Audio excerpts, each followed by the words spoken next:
Apakah kamu penyayang hewan? Apa saja manfaat yang diperoleh manusia dari hewan?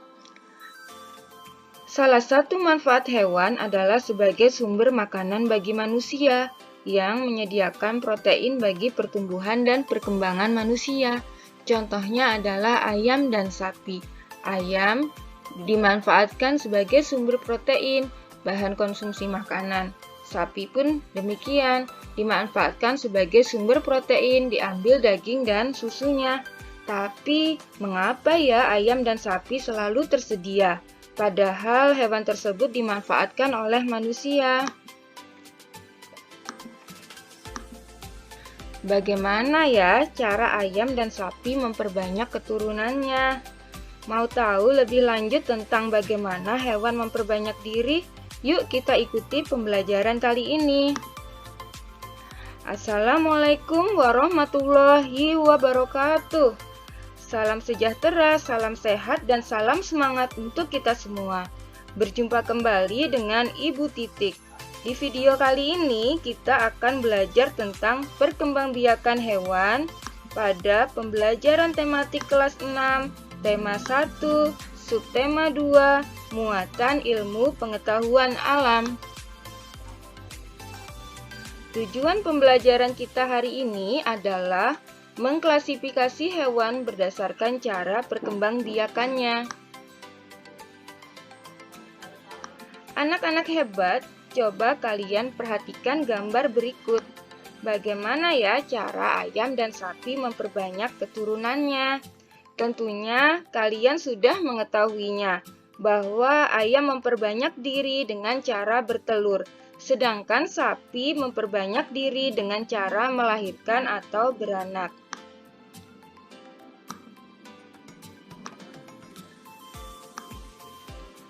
Salah satu ciri makhluk hidup adalah berkembang biak. Berkembang biak adalah kemampuan makhluk hidup untuk menghasilkan individu baru yang sifatnya sama atau menyerupai induknya. Makhluk hidup perlu berkembang biak untuk mempertahankan hidupnya agar tidak mengalami kepunahan. Sama halnya seperti tumbuhan, hewan pun bisa berkembang biak dengan dua cara, yaitu generatif dan vegetatif. Perkembangbiakan secara generatif adalah perkembangbiakan melalui proses perkawinan, yaitu bertemunya sel telur dengan sel sperma. Perkembangbiakan ini disebut juga dengan perkembangbiakan seksual. Sedangkan perkembangbiakan vegetatif adalah perkembangbiakan tanpa proses perkawinan dan pembuahan. Nah, perkembangbiakan ini disebut juga perkembangbiakan aseksual.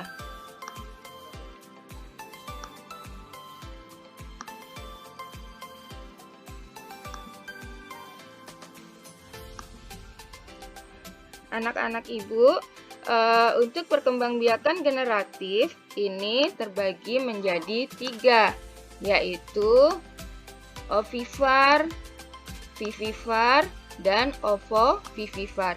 Sedangkan perkembangbiakan vegetatif juga terbagi menjadi 3, yaitu yang pertama dengan cara tunas, yang kedua fragmentasi, dan yang ketiga adalah membelah diri.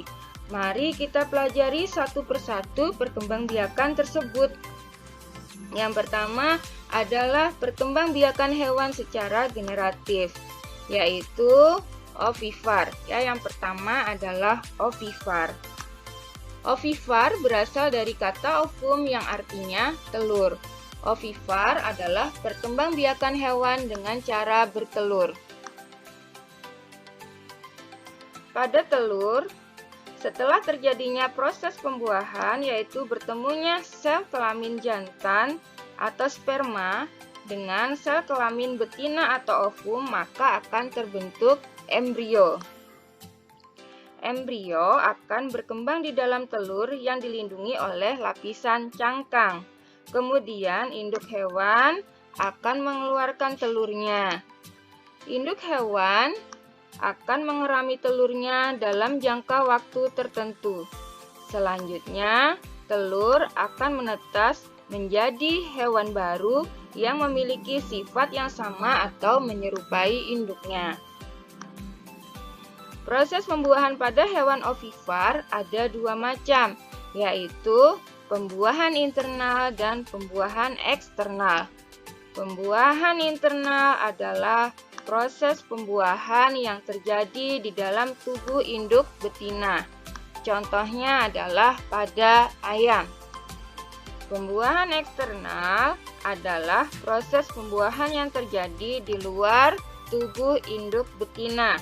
Contohnya terjadi pada ikan dan katak. Berikut beberapa ciri hewan ovivar.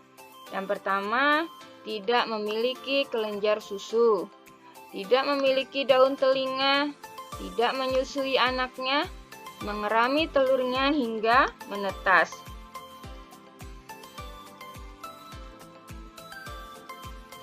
Nah, ini contoh hewan yang berkembang biak dengan ovivar, yaitu contohnya adalah angsa, ikan, burung, kupu-kupu, penyu, dan katak. Masih banyak lagi hewan yang berkembang biak dengan ovivar.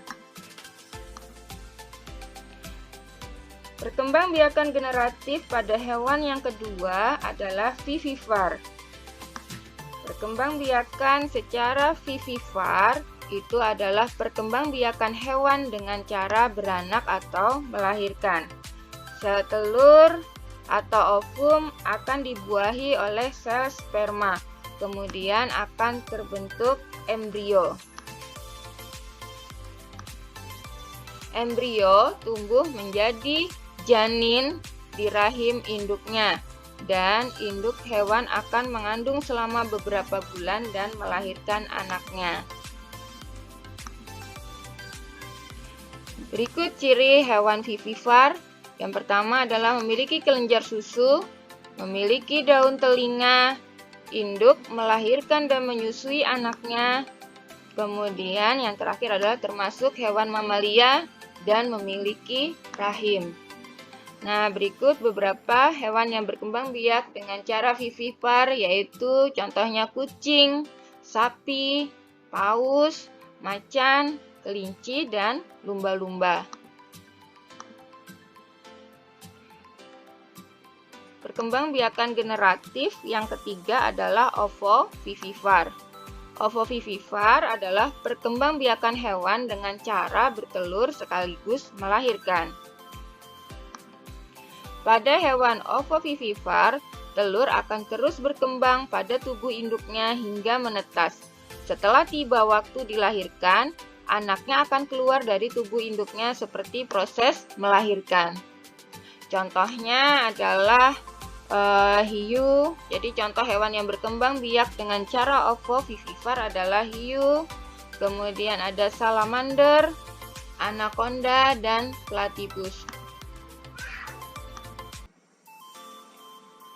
Selanjutnya, kita akan membahas tentang perkembangbiakan hewan secara vegetatif atau tanpa melalui proses perkawinan.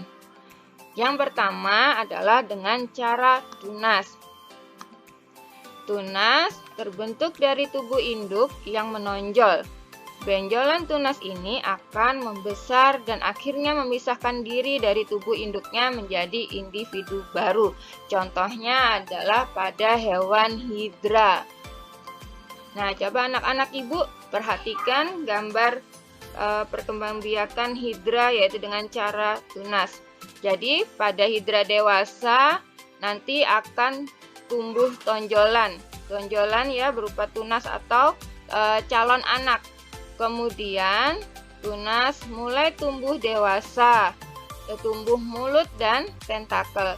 Setelah cukup dewasa, maka tunas dewasa akan melepaskan diri dari tubuh induknya sehingga terbentuk individu baru atau hewan baru.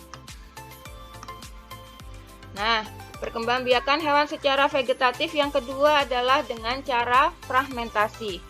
Perkembangbiakan ini dengan cara memutuskan bagian tubuh tertentu yang akan menjadi organisme baru yang mirip dengan induknya. Nah, contohnya hewan yang berkembang biak dengan cara fragmentasi adalah cacing pipih. Nah, jadi ini ada seekor cacing pipih, kemudian cacing tersebut terpotong menjadi beberapa bagian. Ini contohnya terpotong menjadi 3 bagian. Nah, ini ada bagian kepala, bagian tubuh, dan bagian ekor. Kemudian pada bagian yang terputus ini, pada bagian kepala nanti akan tumbuh bagian tubuh dan ekornya. Kemudian pada bagian tubuh ini nantinya akan tumbuh bagian kepala dan ekornya. Sedangkan pada bagian ekor yang terpotong ini akan tumbuh bagian kepala dan akan tumbuh bagian tubuhnya, sehingga terbentuklah 3 cacing pipih. Nah, kemudian selanjutnya adalah perkembangbiakan dengan cara membelah diri. Perkembangbiakan ini dengan cara membelah diri ini, tubuh akan terbelah menjadi 2 bagian yang sama besar yang akan menjadi individu baru. Contohnya adalah pada hewan amuba. Nah, awalnya ini amuba ya, ada 1 amuba. Kemudian selanjutnya ini yang di tengah ini namanya inti sel. Kemudian inti sel pelan-pelan akan mulai membelah. Nah, lalu akhirnya di gambar selanjutnya inti selnya membelah menjadi 2, kemudian lama-lama akhirnya terbentuk ya, sampai akhirnya memisah menjadi 2 individu baru atau 2 amuba baru yang masing-masing memiliki inti sel. Nah, demikian anak ibu pembelajaran kita hari ini. Semoga bermanfaat bagi kita semua. Wassalamualaikum warahmatullahi wabarakatuh.